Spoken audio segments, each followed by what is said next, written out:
Magandang araw po, Doc Willie to. Ang topic natin ngayon, alam niyo naman lahat ng topic ko, meron akong nararamdaman na baka sakit, tapos sinishare ko sa inyo kasi alam ko makakatulong din sa inyo eh. Ngayon, merong mga sakit kasi nakikita ko, mas maganda wag pansinin, deadmahin lang. Merong ganitong sakit, kung kayo ay merong ganito, sakit na sinasabi ko, baka okay sa inyo yung style ko. Tulad ng, palagay natin, ang problema nyo ay nervyos, anxiety. Mas maganda hindi pinapansin yan.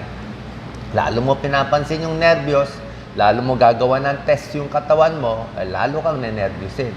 Isa pa yan, magkakasama itong mga sakit eh. Anxiety, depression, panic attack.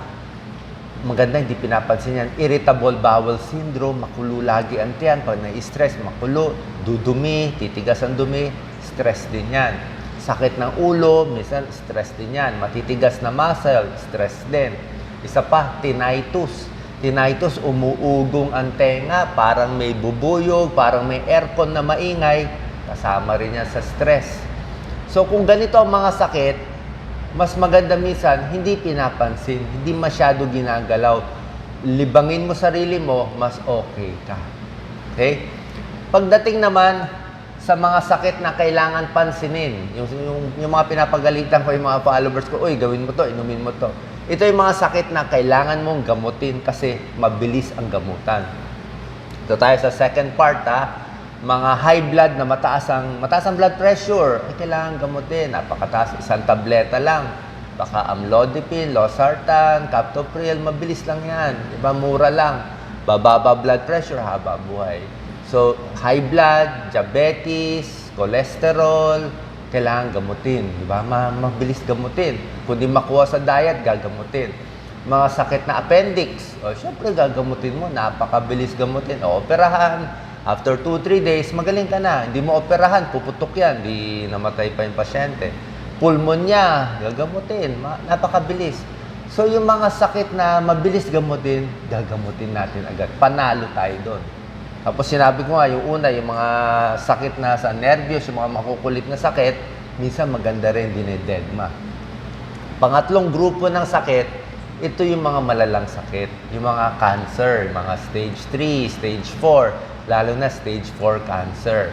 Tulad nangyari sa tatay ko, stage 4 cancer. So, ano maganda gawin? Mayaman ka man o mahirap, meron kang pasyente, stage 4 cancer, may edad, malala na ang sakit, maganda ba ilaban, gawan ng test, opera, CT scan, MRI, bone scan, o medyo relax lang, hayaan natin yung natural course ng sakit? Saan mas hahaba ang buhay niya? Saan siya mas may ginhawa? Pagdating dito sa mga stage 4 cancer, malalang sakit o yung sakit na talagang nandyan pa ulit-ulit, minsan mahirap ang desisyon. Pag pumunta kayo sa doktor, lalo na kung bata pa yung doktor, lagi nila sasabihin sa'yo, tama naman, lagi nila sasabihin, i-test natin. Gawa natin ng procedure, di ba? Kung kailangan operahan, ilalaban natin, di ba? Kung may bukol, kunwari dito, may duda, syempre, i-check yung buong katawan, baka kumalat yung bukol. Pwede yung ganon. Pwede yung ganon. Kaya lang, napapansin ko sa experience ko, minsan, mas maganda na hinahayaan na rin at minsan, mas mahaba pa yung buhay. Sa nakikita ko. Hindi ko sinasabi, magpabaya kayo, hayaan nyo si nanay, si tatay, wag paggamot. Hindi po. Ito yung mga malala na talaga. Like yung tatay ko, meron siyang liver cancer, malaki na yung bukol, hindi na maoperahan. Sabi nung isang gastroenterologist, may edad na, mga 80 years old, sabi niya, Willie, hayaan mo na yan tatay mo. Huwag mo na paggamot. Hayaan mo na lang yung bukol. Isang araw, lalaki yan, puputok, papanaw na siya. Hindi natin alam kung 9 months, 1 year, pero at least komportable siya. Pero siyempre, bilang batang doktor, no, siyempre, hindi tayo payag. Kailangan may gagawin tayo, gagastusan natin. So, sa tatay ko, pina-bone scan namin. Negative, walang leak, walang kalat yung cancer, pero bone scan may die. Pina-check namin yung liver, sinisilip kung kaya barahan, paliitin konti yung bukol. Pero sa pagsilip, maraming contrast dye na ibigay. Contrast dye, ito yung pangsilip nila para makita sa x-ray. Itong contrast dye, masama sa kidney. Wala pang kalahating araw, nagpanik na ako. Yung tatay ko, sabi niya sa akin, hindi na siya umiihi.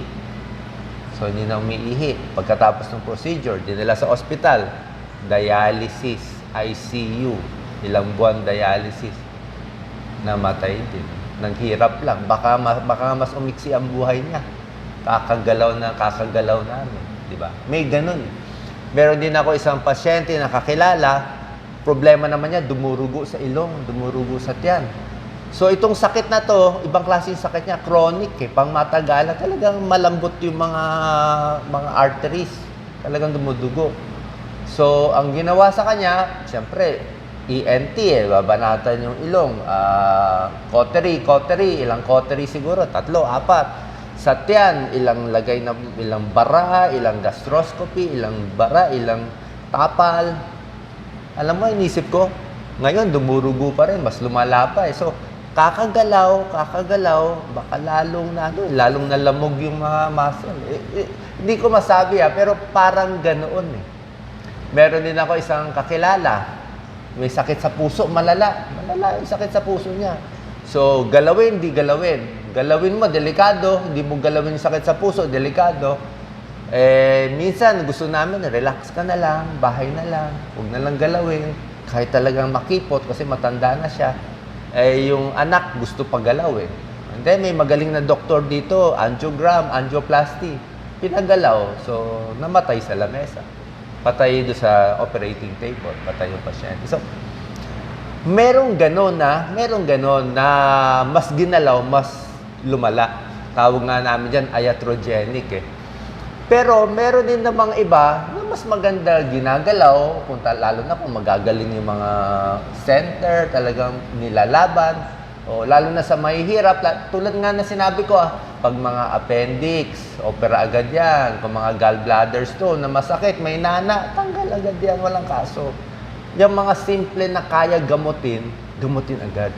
Pero yung mga mahihirap na sakit, yung mga cancer, matitinding procedure, yung alanganin, 50-50, minsan pwede ring hayaan na, tapos kung talagang mamalasin, hanggang doon lang ang buhay, at least kusang, yan nangyari, yan ang binigay ng Diyos, hanggang dyan lang So, kusang bumigay yung pasyente. Kaya para sa akin, feeling ko na minsan, sa edad ko, okay na rin sa akin yung ganun Sabi nila, klase ka, Dok, fatalistic ka. Pero, hindi, nag-iingat ka naman sa pagkain mo, nagagawa ka naman mabuti, di ba?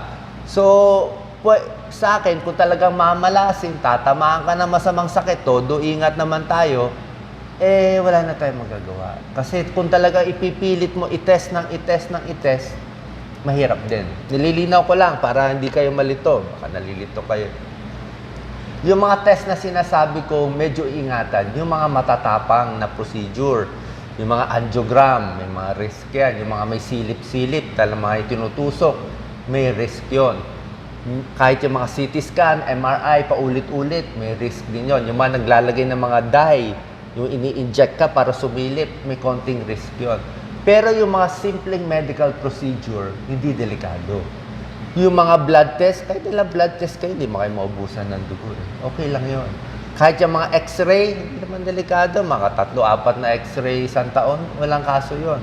2D echo, hindi delikado. Wala naman tinutusok sa'yo 2D echo, ano lang sound yun Echo nga sound Yung mga ultrasound, walang delikado sa ultrasound. Iniikot lang yung probe sa tiyan, nakikita na parang sa buntis lang yan. So yung mga ganyang test na hindi delikado, pwede nyo paggawa. Walang kaso po dyan. Pero yung mga procedure na mas malala, may gagawin, pag-isipan muna natin, timbangin natin, mas panalo ba, mas hindi panalo. Ano ba pakiramdam mo? Lalo na tulad sa atin, yung mga nakikinig, kung kayo may nervyos, may anxiety, marami iniisip, natutuliro ang isip. Minsan, kakatest. Lalo na sisira di ba? Lalo kang kakabahan. Kasi maraming sakit. Bino mo, bukas, gagawan ka ng procedure, operation. Hindi ka na makakatulog. Manginginig ka na, ma-high blood ka na, tataas na lahat. So, may risk din yun May risk din yun. So, depende nga po So, binibigyan ko kayo ng choice. Isa pa pala, para kung nalilito kayo, kuha kayo ng second opinion, third opinion. Pumunta sa pangalawang doktor, pangatlong doktor, wala namang masama eh. Usually, syempre, pag mas bata yung doktor, mas aggressive. Diba? Minsan naman, pag sobrang may edad naman, baka masyado namang hayaan na lang, ayaw naman natin. Gusto natin yung tama-tama lang. So, sana nakatulong tong video ko. Hindi porke sinabi sa inyo na isang doktor, yan ang gagawin, tapos na. Hindi ito parang Supreme Court eh. Iba-ibang doktor, iba-ibang style, wala naman nakakalamhanggasan ng buhay hanggang mahanap nyo yung gusto nyo at bagay sa iyo. Basta tanggap mo na, pag mamalasin, tatama ng malalang sakit, wala tayong magagawa. Pero at least, yung ginawa mong daan, opera, gamutan, o dasal na lang, at least, ayon sa paniniwala mo, tsaka na-accept natin yung risk para sa atin. Sana po nakalinaw to. God bless.